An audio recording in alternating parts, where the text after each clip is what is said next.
Hi there guys, I'm Nikhil from GreedyTech, and in this video, I'll be showing you all the best features of Oppo A76. By the way, I've already posted a dedicated video for the tips and tricks section where I've talked about many things which I won't be covering in this video. So definitely check out that video as well, link will be in the description. With that said, the most highlighting feature about this phone would be its performance. This phone sports a Snapdragon 680 processor with Adreno 16 GPU with 6GB of LPDDR4X RAM and 128GB of UFS 2.2 storage. These are the benchmark scores. Now the performance of this phone is pretty good. It's great for a regular user, and even if you're someone who likes to play a lot of games, performance of this phone would definitely suffice you. Next best thing about this phone would be its charging speeds. This phone actually comes with a massive 5000 mAh battery, supports fast charging, and also comes with a 33-watt SuperVOOC charger inside the box. And the charging speeds are pretty impressive. You can almost charge your phone completely from 0 to 100% in just about an hour. You can easily get up to 80% of charge in about 30 to 40 minutes. Considering the battery size, that's definitely pretty impressive. Next best thing about this phone would be its display. This phone actually comes with a 6.56-inch HD display, but with 90Hz screen refresh rate. It's also got a peak brightness of 600 nits. Well, I do wish it had Full HD Plus resolution, but still appreciate that screen refresh rate. Overall, it's a pretty good display for the price. Next, this phone also has some pretty impressive cameras. On the rear, it's got a dual camera setup with a 13MP primary camera, and for selfies, we get an 8MP camera. These are some sample shots.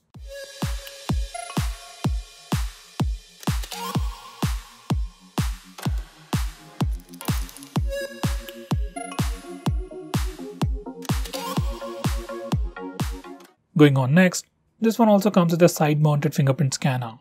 As for performance, it's pretty good, and here's a quick preview. It almost instantly unlocks the phone. Next, we also have face unlock feature on this phone, and that works really well. In good lighting conditions and even in low lighting conditions, face unlock works really well, almost instantly unlocks the phone. Surprisingly, even in low lighting conditions, face unlock works and it's pretty fast. Next, we have some new color filters for the night mode, and here's a quick preview.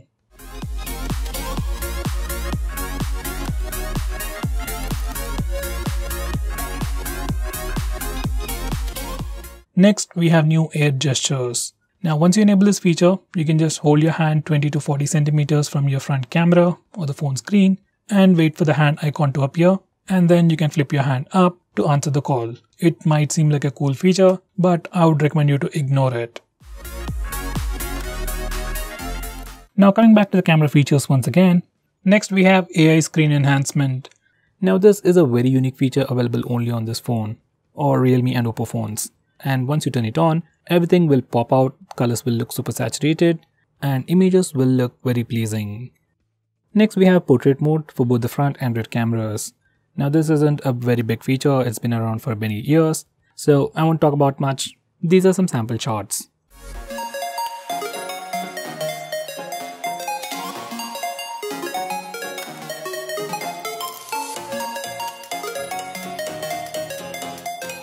Next we have stickers. Using this feature, we can add these stickers to your face using both the front and rear cameras and take some unique pictures. It comes with a few stickers pre-installed, and you can also download a lot more. Next, we also have a dedicated face beauty mode. Now this brings in a lot of cool features, like it can smoothen your skin, make your face thinner and even smaller, and do all sorts of crazy stuff. Have a look at this. Next, this phone has electronic image stabilization for both the front and rear camera video recording. This applies only at 1080p, and here's a quick sample.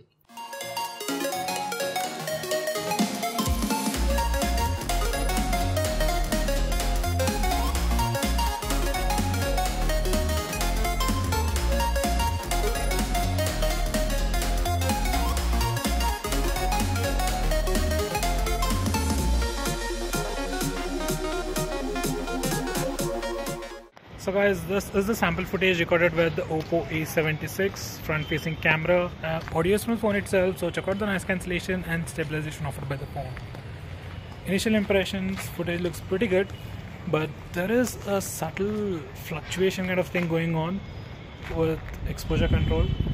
I just hope it's just in the preview, not in the final video file. So I'll be just moving around, check out the footage quality.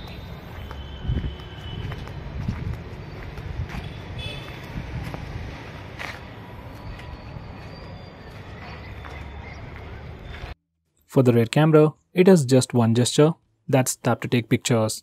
Just enable this feature and touch the preview window to take a picture. Now for the front camera, it also has the palm gesture, and once you enable this feature, whenever your phone sees your palm, it takes a picture in 2 seconds. This feature is really handy for taking selfies. Next we have night mode. Now this is the famous feature that allows you to take better pictures in low lighting conditions. Whenever you are taking pictures in low lighting conditions, just make sure to switch to the night mode to get better pictures. These are some sample shots.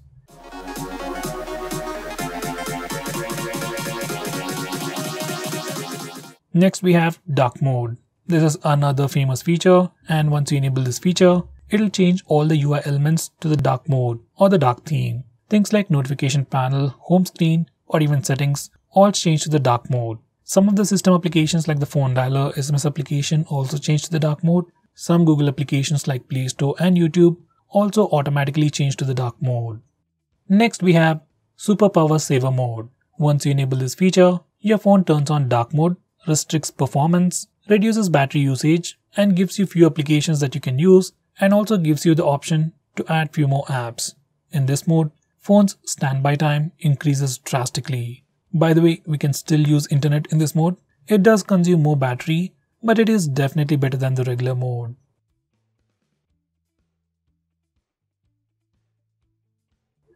Going on next, we can also change the screen refresh rate of this phone. By default, there are 3 options: 90Hz, 60Hz, and auto select. By default, it is set to auto select, where your phone automatically changes the screen refresh rate based on what you're doing. But personally, I'll set it to 90Hz to have a much more consistent experience. Next we have eye comfort mode. It's just another name for the reading mode, and once you enable it, it puts a warm tint on the screen to reduce the blue light emitted from the display. It also has the black and white mode, where it turns the whole display black and white. Next, it has something called real sound technology. Now, if you want to improve the audio experience on the headset, just enable real sound technology from the sound settings, and you will definitely see a noticeable difference. We have a new navigation gesture called swipe from both sides. Now once you enable this feature, you can swipe from the bottom to go home, swipe and hold for recent tabs, and finally swipe from the left side or right side to go back a step. These are the new swipe gestures even seen on Android 10, and it's already available on this phone. Next we have the old style swipe up gestures. Now once you enable this feature, you can swipe from the bottom right or bottom left corner to go back a step. You can swipe from the center to go home, and finally you can swipe and hold from the bottom center for recent apps. Even these gestures work really well.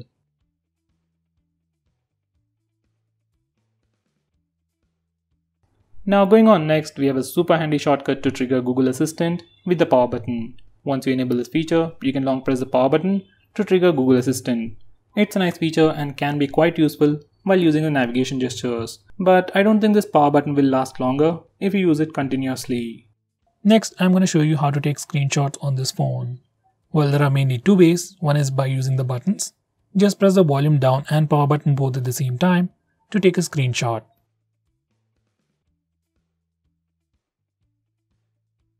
Next, we also have the 3-finger screenshot gesture. Once enabled, you can just swipe down using 3 fingers to take a screenshot. By default, this gesture is always enabled. Next, I'm going to show you how to take a long screenshot. First, take a screenshot. You can either use the buttons or the gesture. Once you have the preview of the screenshot, just swipe it down to take a long screenshot. If you have already opened the screenshot, you can click this button to take a longer screenshot.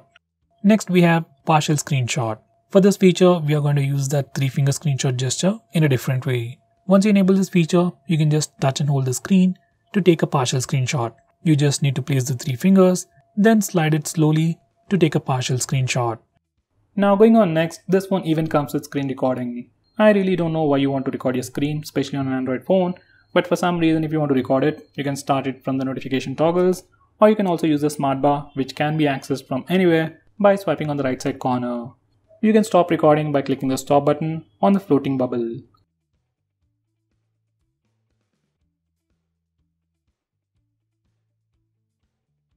Next we have flash on call. Once you enable this feature, every time you get a call, flashlight on the phone blinks to give you an indication. This feature can be quite useful when your phone is in silent mode. Next we have a feature called vibrate when you answer an end call. Just like the name suggests, every time you answer a call or end a call, your phone vibrates. It's not a big feature but adds to the overall experience. Next we have a feature that identifies unknown numbers. Once you enable this feature, whenever you get a call from any unknown number, your phone will check its online database and try to find the contact name. This can be quite useful to check spam calls. Next we have a feature called screen on end calls with power button. Once you enable this feature, you can end calls by pressing the power button when the display is on. When the display is off, clicking the power button just turns on the display. Next we have split screen mode. Now split screen mode has been on Android for a very long time, but on this phone we have some more features. Now to start a split screen mode, as always, you can simply press and hold the recent tabs button, or on this phone you can also use the 3-finger gesture. Simply swipe up using 3 fingers to open the current application in a split screen mode. You can choose a secondary application from the list below. Personally, I like this gesture and I wish every other phone has it. Next we have some screen off gestures like double tap to wake. Just enable it and double tap the screen to wake it up. Next you can draw a note to open the camera application. We can also draw a V to toggle the torch. We can also draw characters like greater than or less than for music controls. And finally, you can add custom gestures like you can draw a W to open WhatsApp, M for phone dialer, and so on. Next we have raise to wake. Now once you enable this feature, you can simply raise your phone or pick it up from a table and your phone wakes up and then displays the lock screen. Next we have flip to mute incoming calls. Now just like the name suggests, once you enable this feature, you can flip your phone to silence an incoming call.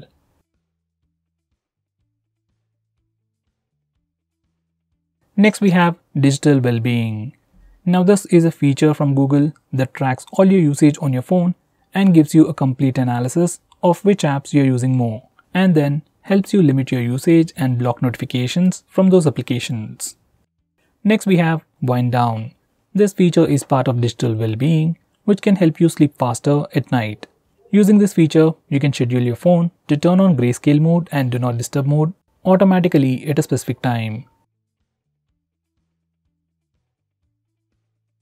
Now going on next, this phone has a very unique feature called Smart Sidebar. It is enabled by default and this is how it looks like. You have some quick shortcuts, quick actions and some quick applications. You can access it from anywhere. Even while watching videos or playing games in full screen mode, you can swipe near the notch area to bring it up. From here you can quickly launch applications, take a screenshot, record the screen, block banner notifications, and finally open few applications in a floating window. Next we have Assistive Ball. Now just in case if navigation gestures are not really your thing, but you still want a much more immersive experience, you can enable Assistive Ball. Once you enable this feature, you'll see a floating bubble that can do multiple actions. Now first you need to select the operation mode. You have gestures and tap mode. I'll go with gestures. Now you can tap once to go back, double tap for multitasking, and touch and hold to go home. If you select tap, once you click it, you just get additional options, just like the iPhones and iPads. Now this is another way to interact with your phone and gives you a much more immersive experience. Next we have Startup Manager. Now just like the name suggests, it's a feature that allows you to stop applications from auto starting in the background. Now most of these applications automatically start in the background and then drain your battery life. And for the most part, just applications like maybe Instagram or WhatsApp needs to be allowed to auto start. So you can disable auto start permission for all these applications and further improve the battery life. Next, we have an app lock built into the system, and unlike most phones, we can unlock locked applications either by using the password or the fingerprint scanner, and even by using the face unlock feature. So if you're already using face unlock feature on your phone, most of the time you won't even see the lock screen. Now because of this one particular feature, you can lock any application you want and you won't be inconvenienced in any way. Next we have clone apps, which is a feature that allows you to use two instances of the same application. Like you can have two WhatsApp accounts, two Facebook accounts, and two Instagram accounts on the same phone. This is definitely a very handy feature, but it is still limited to only very few applications. Let's say if I want to use two Paytm accounts on the same phone, we can't do that.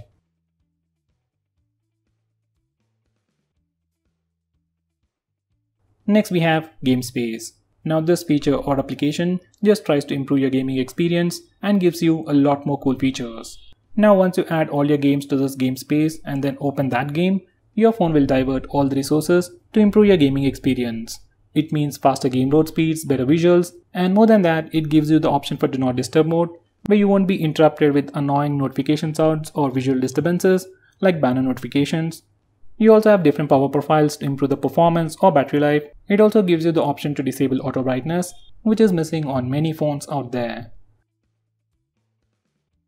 Next we have Private Safe. Now this feature is more like an application or like a vault where you can hide all kinds of files. Just like the app lock, we can have a completely different password from your lock screen and we can unlock it using your fingerprint or your facial data.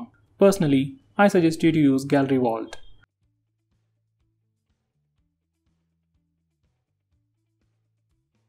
Next we have Automatic On-Off. Now this is another weird name for schedule power on and power off, and using these settings, we can automatically turn on and turn off your phone at a specific time. Next we have Kid Space. If your kid is troubling you about your phone, he wants to play some games, or maybe sometimes he accidentally purchases stuff, Kid Space can be quite useful for you. Once you configure this Kid Space, your kid will be able to only use specific applications that you choose, and he will be able to use your phone only for a specific amount of time. Once again, it's a nice feature, but if your kid already knows your password, it's completely useless. So guys, those were all the best features. If I missed out on anything important, do let me know by commenting below this video, and make sure you check out my video on tips and tricks section. Link will be in the description. Now, if you're planning to buy this phone, please use the link in the description. It always helps the channel, and if you want us to make any specific video, tweet out to us with the hashtag AskGreedyTech on Twitter and I'll try to make it as soon as possible. I'm Nikhil from GreedyTech signing off. Have a nice day.